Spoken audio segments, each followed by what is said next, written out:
What's up, guys? It is Jackie Coffey Caruso here, and today we are going to talk in depth about hard money lenders. I know we've touched on them a little bit in the past, but today we're going to talk about who they are, how to find them, how much do they cost, the works. So get your pen out, get your paper out, because I'm going to learn you something today.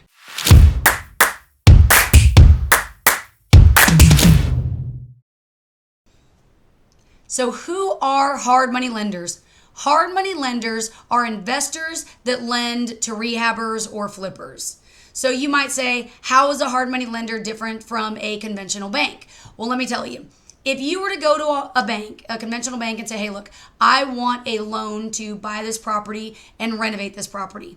First, they're probably going to laugh at you because banks don't like to loan on properties that are in need of repairs. They don't want to give you money on a house that needs, a ton of foundation work or has a roof falling in. That's not the case. Second, first thing they're going to ask you is, what does your credit look like and what's your financial situation? So that is also a huge hassle. And even if they do decide to work with you, it might take them 35, 45, 65 days just to get you approved. In 60 days, I have gone into rehabs, flipped them, funded them, and done with them. So 60 days is huge in our world. So when a bank doesn't want to lend on a property, what do? You go to hard money lenders. Hard money lenders are my favorite types of lenders. I've done this now for 18 years, and the first person that I ever worked with is a hard money lender. They worked with me with bad credit. I had beyond no credit. I had no money. I had no skills. I pretty much knew nothing about nothing. And the hard money lenders were willing to work with me. And even on my very first flip, I got it at zero down. I negotiated to have zero money out of pocket. But we're going to talk about how to do that a little bit later.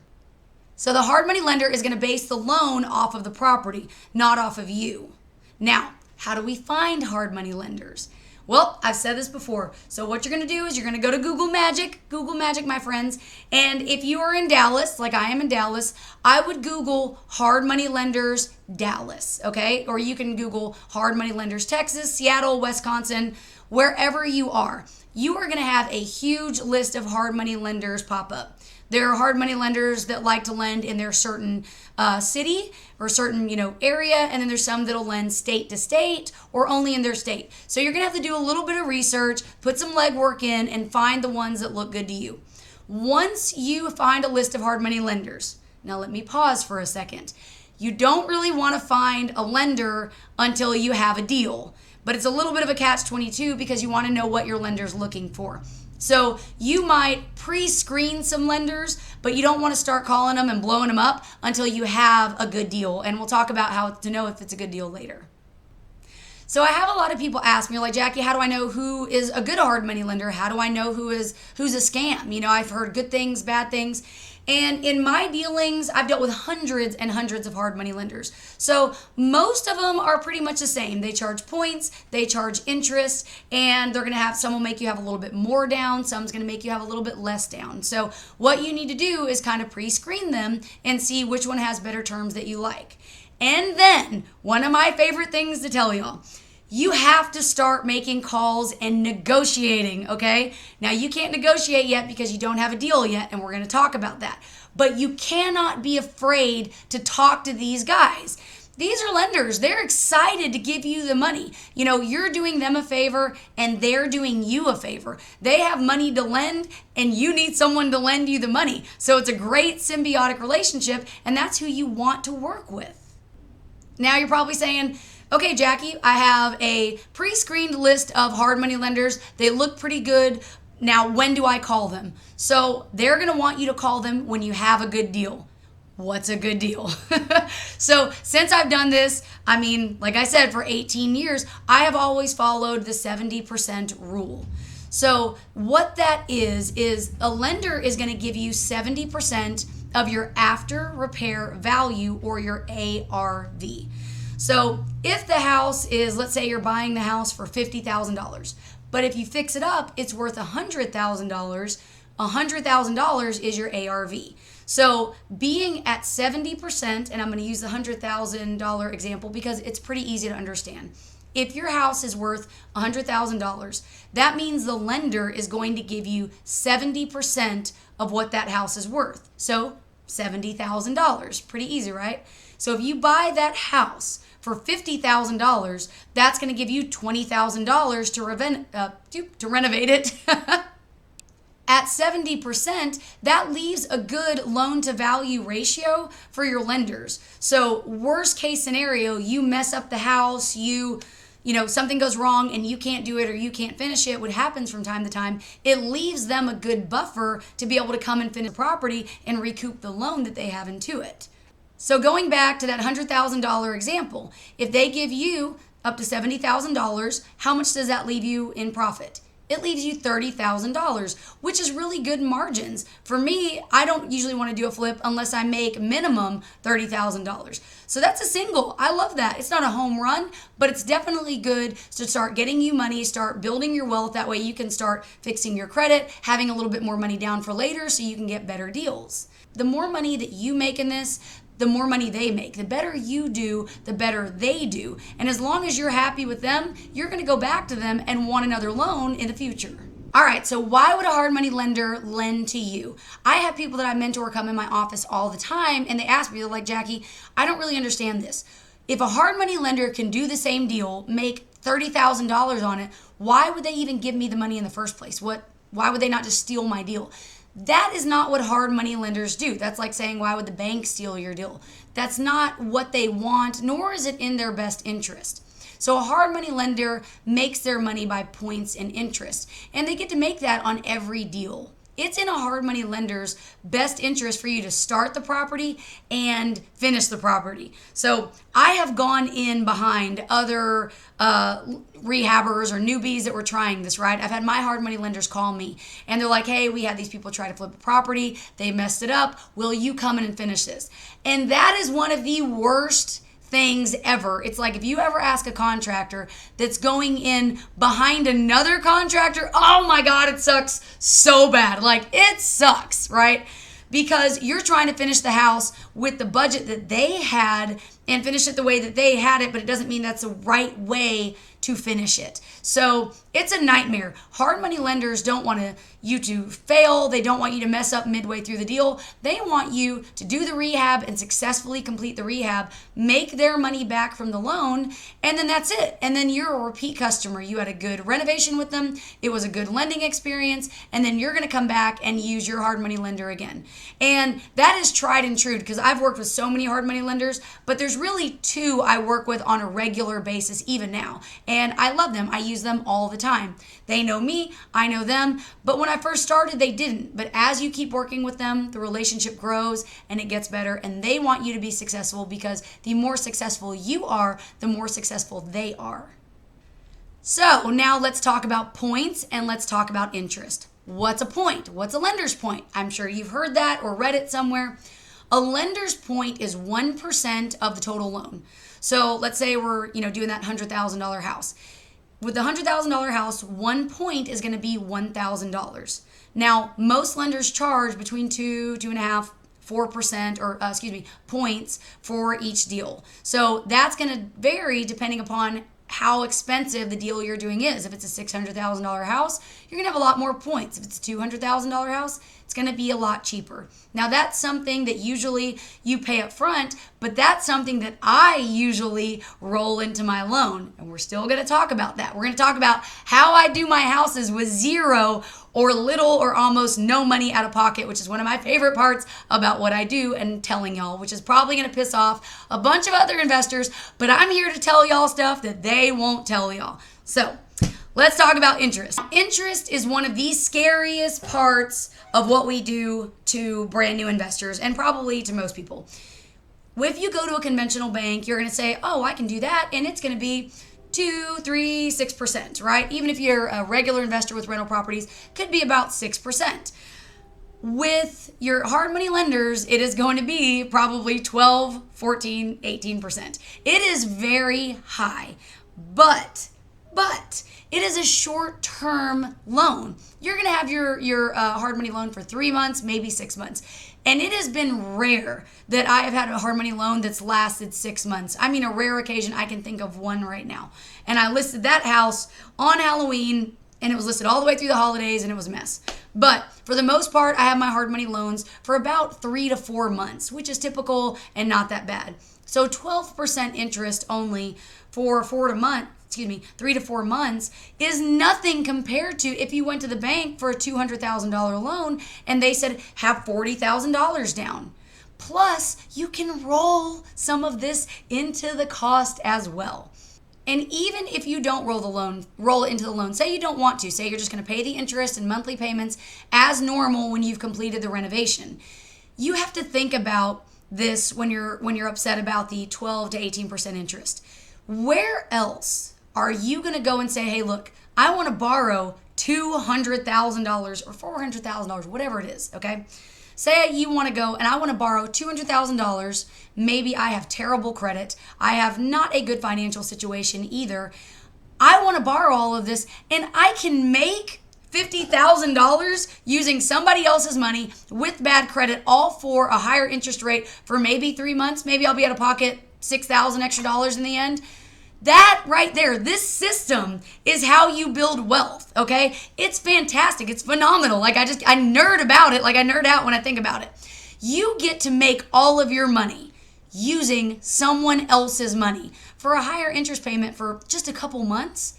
It's sure as hell not the, $40,000 down you'd have with a $200,000 loan with a bank. If you even got approved from it, if you even waited the 60 days. I mean, this is how you do it, because as you start doing more and more properties, you're able to save money. And that's what I do. Well, I don't save any money. I reinvest into other companies, other houses, all kinds of stuff. But over here, I'm using someone else's money to make all of my money, and then I get to make $50,000 on the deal. I would absolutely pay 12 or 18% interest over and over again. I don't know about y'all, but I would much rather have half of a watermelon than a whole lemon all to myself. I am not greedy. And if they were awesome enough to let me borrow that money and I can make my own money, heck yeah, I'm happy to pay you back. And I go back to them over and over again because ultimately I'm winning. I'm the one that's making 60 grand a flip while they might be taking out 10 grand at most with interest, payments, points, everything else.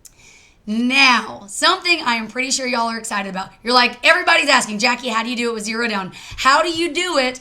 Excuse me. How do you do it with zero down or little to no money down? I learned this on my first flip, my very first flip. All right. I had no money, none. I've said that. And I had no credit. There was no possibility for me to even go and borrow money. Like, that was dead in the water. Okay. I was a kid. I was 21 starting out, and I had to find a way to get crafty because I had no money. There wasn't an option. So when I started calling all of these hard money lenders, and I called probably 10 pages of them because I needed to find a way to negotiate what was best. And you have to remember, we do not get what we deserve. We get what we negotiate. So this comes back to, now it's time to talk to your hard money lenders, and you cannot be afraid to hear no. You cannot be afraid. Like I said, I probably called 10 pages of hard money lenders until I found the one that met my needs. And I was able to say, hey, look, I don't have enough money starting out. Can we roll it into the end of the deal? When I sell the house, can you tack that $6,000 I need onto the end of the deal? And finally, he was like, you know what? Yes. So all in all, on my first deal, I spent $600. That was all I had in, was $600 that I borrowed from my brother, and it was for like the attorney's fees to process the loan. Other than that, I rolled every single thing in, and I have done that for the most part since. Now, sometimes I use my own money now, so I don't have to do that. But if you negotiate it, you can negotiate to get all of your points up front, to get your closing costs, to get everything rolled into the loan. You just can't be afraid to ask. You can't be afraid to fail or to hear someone tell you no. I failed 8 billion times. I mean, it happens. It happens along the way. Anyone that tells you they didn't is flat out lying to your face. You're going to fail. You're going to mess up, and that's okay. Just keep on trying. Call different hard money lenders. Call different lenders in different states. There will be people that are going to be willing to work with you because they know it's a good deal. And the better the deal is, the more likely you are to get them to work with you and to get what you're negotiating. All right, so let's say you got your deal. You got your deal, you've closed on it, and now it's time to do the renovation. Are they just going to give you the money like, say, here's $65,000, a big bucket of money for you to do the renovation? No. What you're going to do is you're going to get a draw, okay? The title company is going to close your draw money in escrow. They're going to hold it, they're going to close, and then they're going to hold that money in escrow. So as you do work to the property, the lenders are going to release draw payments to you, okay? Now, what you want to do before you close the property, you're going to make a budget sheet with your lender. You're going to say, all right, of the $65,000 y'all are giving me, $4,000 is granite, $3,000 is the floors, this much is sheetrock, this much is roofing. And I know you're probably saying, Jackie, I won't even know how to make that budget. I'm going to show you in a different video how you can do that, even if you don't know how to cost things or price them or anything like that. You don't have to be a contractor to do this, okay? So we're going to talk about that a little bit later, but for the sake of it, you already have your budget sheet, $4,000, $6,000, all that good stuff. So what you're going to do, and this is what I do, if I am going to do a draw request, I will tell my lenders on Tuesday or Wednesday. That way I can give them time to get the money that week and get my draw ready for Friday. I will request that they do my inspection on a Thursday. That way I know they will send me the draw on Friday in a wire. Now, are they just going to give you what you ask for? No. You're going to have most of all the things that you say are done. So in the first draw, if you say, hey, I'll have demo complete and my rough and plumbing, you better have demo and rough and plumbing complete. So you're going to let your contractor know, hey, I'm going to pay you on Friday, but this has to be done and it has to be on on your time, not on a leisure. This is going to take 3 weeks. I'm not saying to push your contractors and be, this huge pain in the butt, but you need to have expectations set forth for them of when this is going to be done and when it needs to be done in order for them to get paid on time. Every time you do a draw request, your hard money lender is going to charge you. They are going to charge you for the wire fee and pretty much just an inspection fee. It's usually about $100. So you don't have to pay them up front. You don't have to pay them when they come. They're going to deduct that $100 from your draw in your wire. So be prepared for that as well. And the reason I'm telling you that is because you want to limit your draws. You don't want them to come out every week. If I have a $60,000 renovation budget, I'm going to break that up into 3 or 4 draws depending on how extensive the work is. Let's talk about one more cost that we haven't talked about yet that comes up with your hard money lender that you're probably going to need out of pocket, and that is your builder's risk insurance. You have to have this to close, and they are not going to close this without it. Builder's risk is protecting them pretty much from anything that could go wrong during the rehab. It is, for fires, for vandalism, for hail damage, whatever, if the house just falls over. So that protects them. That can cost anywhere from, a couple $100 to, $1,500 or more. It's usually a short policy, like a short-term policy, 6 months or so. And now you can escrow that and have it taken out in your monthly payments, or you can pay it up front. That's going to be your choice depending on what it is.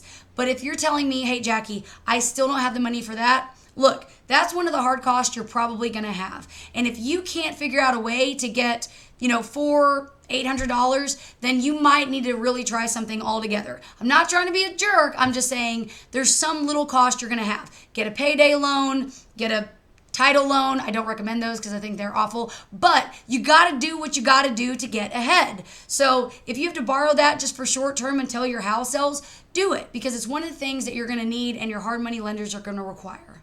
Now, I'm going to go over one other thing that is one of my favorite things.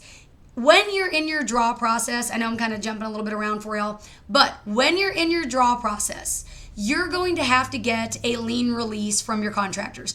This is something that I am horrible at, and I'm a professional. I do fantastic at everything I do, okay? I'm great with my contractors. I'm great with my budgets. This is a little thing that I just forget to do, which is why I have my stamp. All right, so this is my stamp, guys. I love this stamp. So let me tell you what this is. I have this on every check I ever give to any contractor ever.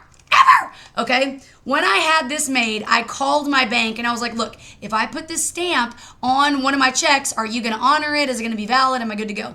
And my banker was like, yep, you're good. So then I called my attorney. Hey, I'm going to put this stamp on all of my checks. Is this valid? Will I win in a lawsuit? Am I good? He was like, yep, you're good. So let me read to you what this says, okay? This stamp says, All payees must sign this discharge. All claims, interest, and demands of the undersigned for labor completed, materials furnished, all liens, judgments, mortgages of any accounts whatsoever against blank. And then you're going to write on there the address of the property that you're flipping, okay?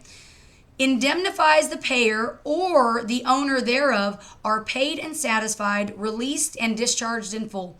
The endorsement of this check is full execution of the foregoing release and shall be my signature thereon. So you know what that means? In layman's terms, that means once they cash their check, they basically signed a lien release. You're good to go. So if you forgot, like I used to, this covers your butt. And I have had to use this in lawsuits twice, okay? I have had this where I have paid contractors and they have tried to file liens and this is held up in court. So this is one of my favorite things that I have. I read it so y'all can copy it if you want to.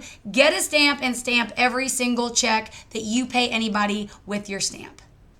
One of the other things that some of the people that I mentor come in and ask me is they say, hey, my hard money lender wants me to do a personal guarantee. What is that? And it sounds scary, right? It's not scary. It's fine.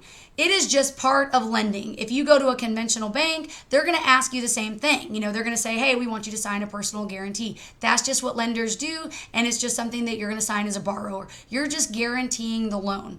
And once you get further in and you have your LLC, which you'll have to have an LLC startup, even work with a hard money lender, but as you're doing better and you borrow more, they're not going to ask you for personal guarantees as much. So don't let that be something that makes you panic.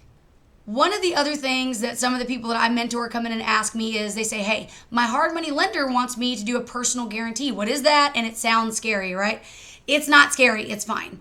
It is just part of lending. If you go to a conventional bank, they're going to ask you the same thing. They're going to say, hey, we want you to sign a personal guarantee. That's just what lenders do, and it's just something that you're going to sign as a borrower. You're just guaranteeing the loan.